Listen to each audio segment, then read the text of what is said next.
घने जंगलों के बीच बसे एक दूर दराज के गांव में एक प्राचीन हवेली थी जिसे भूत बंगला के नाम से जाना जाता था, जिसके बारे में अफवाह थी कि यहाँ बेचैन आत्माओं का साया है। कुछ ही लोगों ने इसके करीब जाने की हिम्मत की, क्योंकि भयानक शोर और भूतिया प्रेत की कहानियां किसी की भी रूह कंपा देने के लिए काफी थीं। एक तूफानी रात में दोस्तों के एक समूह ने अपने डर को चुनौती देने और कुख्यात भूत बांग्ला का पता लगाने का फैसला किया। टॉर्च की रोशनी और घबराई हुई हंसी से लैस वे सावधानी से जर्जर हवेली में दाखिल हुए।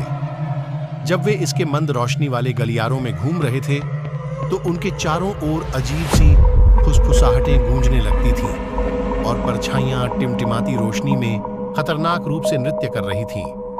अचानक उन्होंने अपने एक दोस्त की खून जमा देने वाली चीख सुनी, जो हवा में गायब हो गया था। दहशत फैल गई, क्योंकि उन्होंने हवेली के हर कोने को खोजा, लेकिन उनका दोस्त कहीं नहीं मिला।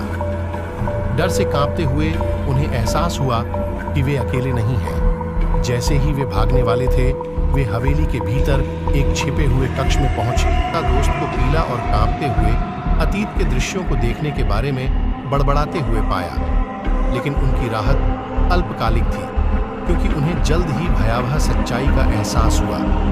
वे समय के जाल में फंस गए थे और अनंत काल तक भूत बांग्ला की भयावहता को झेलने के लिए अभिशप्त थे। जैसे ही वे अपने भाग्य को समझने के लिए संघर्ष कर रहे थे, एक डरावनी आवाज ने कक्ष में आवाज भर दी, जिससे हवेली का काला रहस्य उजागर हो गया। बहुत समय पहले भूत बंगला एक शक्तिशाली जादूगर का घर था, जिसने हवेली और उसमें प्रवेश करने का साहस करने वाले सभी लोगों को शाप देते हुए अंधेरी ताकतों के साथ एक समझौता किया था। अब वे उसी भाग्य से बंधे थे, हमेशा के लिए तामसिक आत्माओं की गिरफ्त में फंस गए थे।